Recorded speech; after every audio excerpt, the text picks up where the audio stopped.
فذكر بالقرآن من يخاف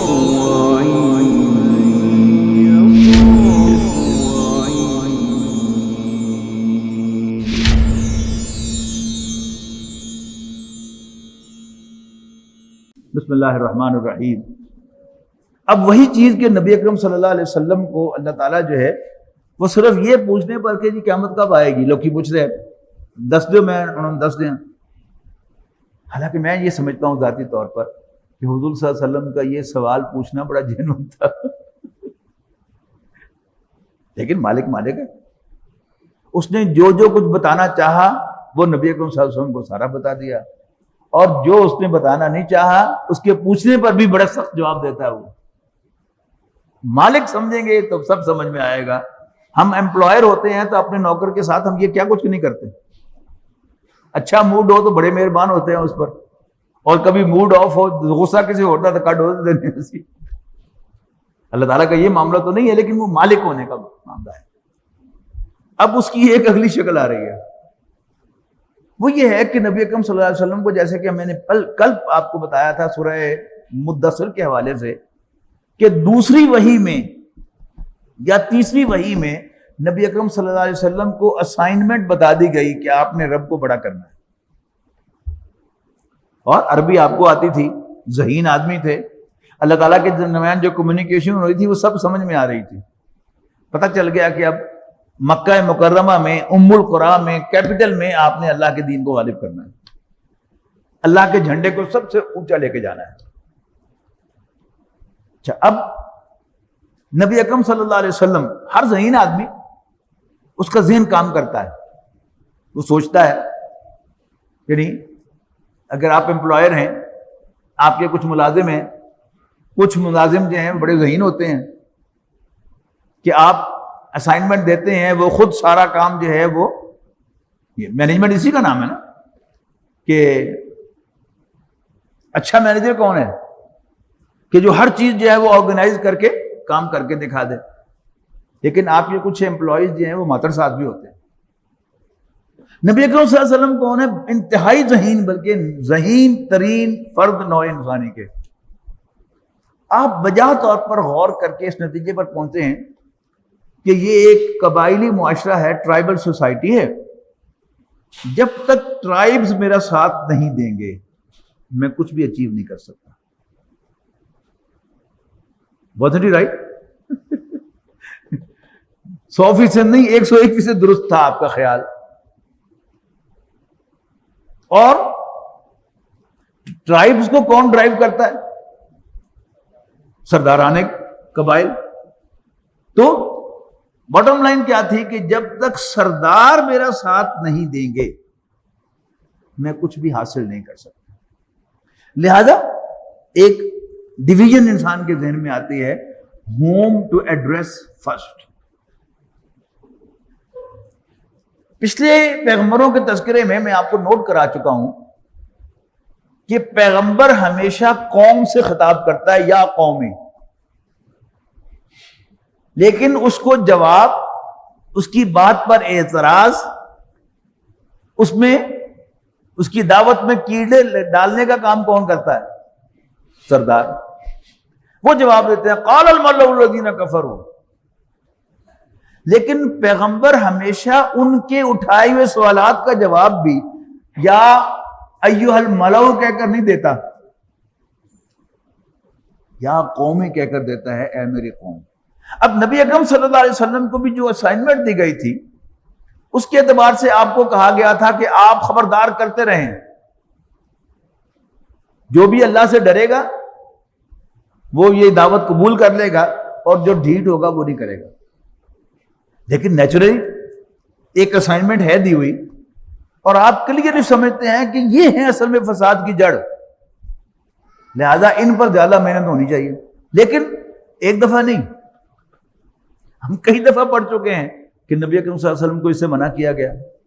سورہ کہف میں کہا کہ وَاصْبِرْ نَفْسَكَ مَعَ الَّذِينَ يَدْعُونَ رَبَّهُمْ بِالْغَدَاةِ وَالْعَشِيِّ يُرِيدُونَ وَجْهَهُ وَلَا تَعْدُ عَيْنَاكَ عَنْهُمْ تُرِيدُ زِينَةَ الْحَيَاةِ الدُّنْيَا۔ کہ اے نبی، قناعت کیجیے اپنے انہی ساتھیوں پر جو ہم نے آپ کی جھولی میں ڈالے ہیں، جو صبح و شام اپنے رب کو یاد کرتے ہیں، اسی کو راضی کرنا چاہتے ہیں. لہذا آپ اپنی نظر کرم ان سے نہ پھیریے. اور یہ جو مشتنڈے چودھری ہیں نا، ان کی بات مت مانیے.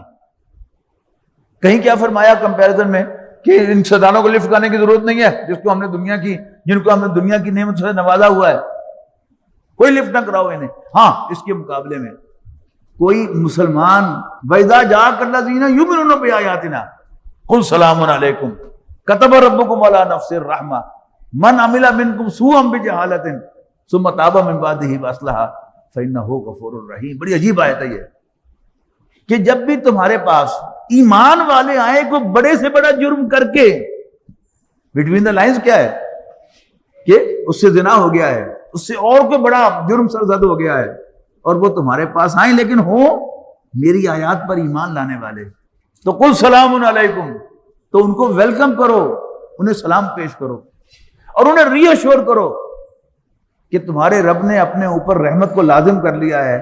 تو تم میں سے جو بھی کوئی شخص کوئی برا کام کر بیٹھے، اس کے بعد وہ توبہ کر لے اور اصلاح کر لے تو اللہ تعالیٰ بڑا بخشنے والا مہربان ہے. اب اس میں کلائمیکس ہے یہ آیات. ترجمہ کرتے ہوئے بھی انسان کانپتا ہے ان آیات کا کہ ایک طرف رسول اللہ صلی اللہ علیہ وسلم ہے اور دوسری طرف اللہ تعالیٰ جو ہے وہ بڑے سخت الفاظ میں انہیں مخاطب کر رہا ہے. میں نے پہلے بھی شاید ترجمہ قرآن میں اس کی مثال دی تھی کہ جیسے پوتے کے سامنے دادا باپ کو ڈانٹ دے تو پوتا بڑا امبیرس ہوتا ہے کہ میرے باپ کو ڈانٹ پڑ رہی ہے، لیکن وہ دادا کے لیے تو اس کا بیٹا ہی ہوتا ہے. تو ہمیں وہ آیات عجیب سی لگتی ہیں، لیکن بہرحال اللہ کے تو بندے ہیں نا، اور بڑے محبوب بندے ہیں، بڑے پیارے بندے ہیں. اور جو سینسیبل سمجھدار آدمی ہوتا ہے وہ اپنے بچے کو ہمیشہ زیادہ ڈانٹا کرتا ہے تاکہ اس کی اصلاح ہو، اور باقیوں کو اگنور کیا کرتا ہے. ہوا کیا کہ کوئی مکے کا سردار نبی اکرم صلی اللہ علیہ وسلم کے پاس آ گیا ملاقات کرنے کے لیے. جیسے کل میں نے ذکر کیا تھا، ولید بن مغیرہ بہانے سے آپ کے پاس آتا تھا، آپ کی زبان مبارک سے قرآن مجید سن کے انجوائے کرتا تھا اور پھر الٹے سیدھے مشورے دیتا تھا. اسی طرح کوئی سردار آ کے بیٹھا ہوا تھا رسول اللہ صلی اللہ علیہ وسلم کے پاس. تو آپ کا کوئی ایک نابینا صحابی تھے آپ کے، عبداللہ ابن ام مکتوم رضی اللہ تعالیٰ عنہ، تو وہ کوئی بات پوچھنے کے لیے حضور صلی اللہ علیہ وسلم کے پاس آ گئے. اب چونکہ وہ نابینا ہیں، ان کو نظر نہیں آیا کہ بیٹھا کون ہوا ہے. اور یہ ہمارے ساتھ عام ہوتا ہے معاملہ. آپ گھر میں بیٹھے ہیں، آپ کا کوئی بڑا گہرا دوست یا کوئی بڑا امپورٹنٹ گیسٹ جو ہے وہ آیا ہوا ہے، آپ اس کے ساتھ بڑی امپورٹنٹ گفتگو کر رہے ہیں، لیکن آپ کا بیٹا یا آپ کا پوتا، اس کو بڑی تکلیف ہو رہی ہوتی ہے کہ آج میرا باپ یا میرا دادا یہ میرے ساتھ نہیں کھیل رہا، اور یہ کون فضول آدمی آ کے بیٹھا ہوا ہے وقت ضائع کرنے کے لیے. تو وہ بہانے سے آتا ہے آپ کے پاس. کبھی اپنا کاپی لے کے آتا ہے، یہ دیکھیں آج مجھے 5 اسٹار ملے ہیں. کبھی اپنا ریزلٹ کارڈ لے کے آتا ہے. کبھی کوئی کھلونا لے کے آتا ہے کہ دیکھو دادا یہ اس کا پہیا جو اتر گیا ہے. تو آپ کیا کرتے ہیں؟ اچھا جا زیادہ تنگ کرے تو اس کا بازو پکڑ کے اس کی ماں کے ہاتھ جا کے پکڑا کے آتے ہیں یا دادی کے ہاتھ میں، پکڑ سنبھالے نو ذرا، گل نہیں کرن دے رہا. حضرت عبداللہ ابن ام مکتوم نے 2-3 مرتبہ جا کے انٹرپٹ کیا. نبی اکرم صلی اللہ علیہ وسلم نے نہ انہیں ڈانٹا نہ روکا، لیکن بس ذرا ناگوار سا لگا اور آپ کے ماتھے پر تیوری آ گئی. اب سارا غصہ تو اصل میں ہے ان سرداروں پر جو بات نہیں سن رہے، لیکن بعض اوقات بہو کو سنانے کے لیے بیٹی کو بھی ڈانٹا جاتا ہے. تو اب آیات نازل ہو رہی ہیں اس پر. واہ واہ واہ، عبس وتولی، اس نے تیوری چڑھائی اور توجہ نہیں دی اس کی طرف. ان جاہ الاعمی، جب اس کے پاس ایک نابینا آ گیا. ما یدریک لعلہ یزکا، اے نبی تمہیں کیا پتا کہ وہ پاکیزگی حاصل کرتا.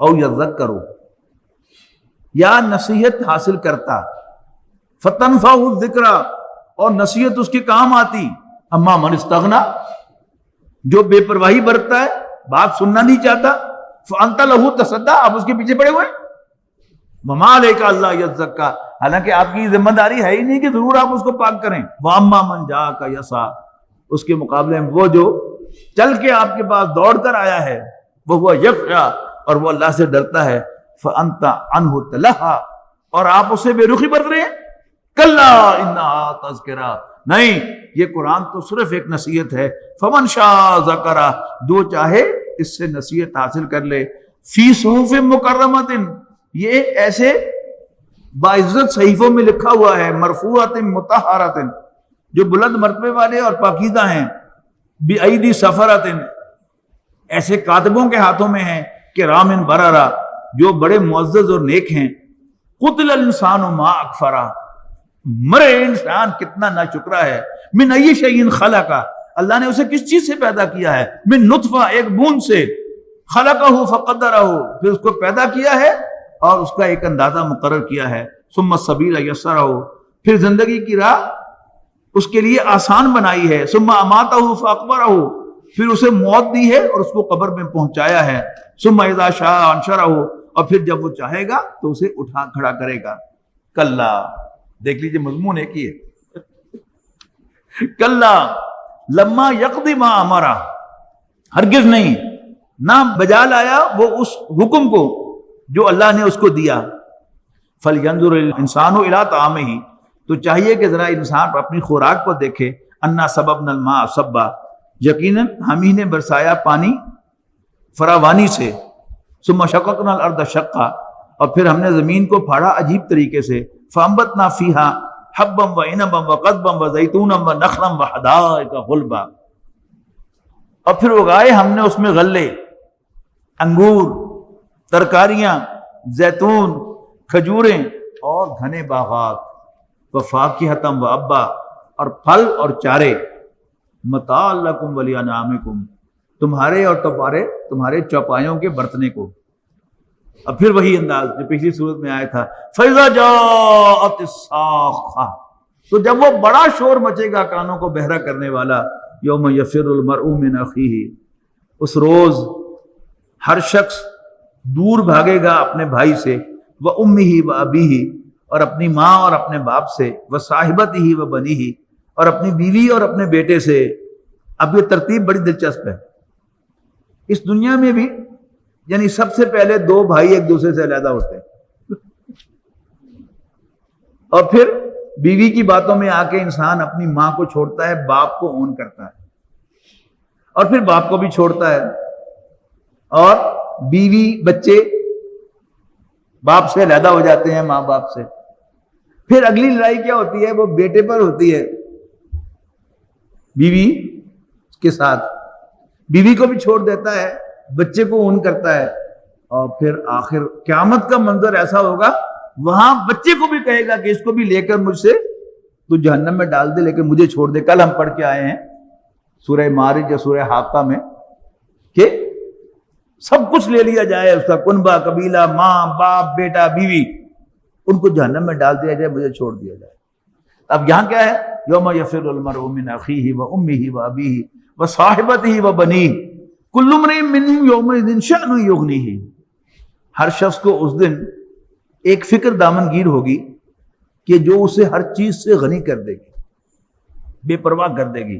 وجوہ یومئذ مسفرۃ اس روز بہت سے چہرے سفید ہوں گے، چمک رہے ہوں گے، ضاحکۃ مستبشرہ ہنستے مسکراتے خوش و خرم، ووجوہ یومئذ علیہا غبرہ اور کتنے ہی چہرے اس روز ہوں گے کہ جن پر گرد پڑی ہوئی ہوگی، ترہقھا قطرہ ان پر سیاہی چھائی ہوئی ہوگی، اولئک ھم الکفرۃ الفجرہ یہ لوگ کافر اور بد کردار یا ناشکرے اور بد کردار ہوں گے۔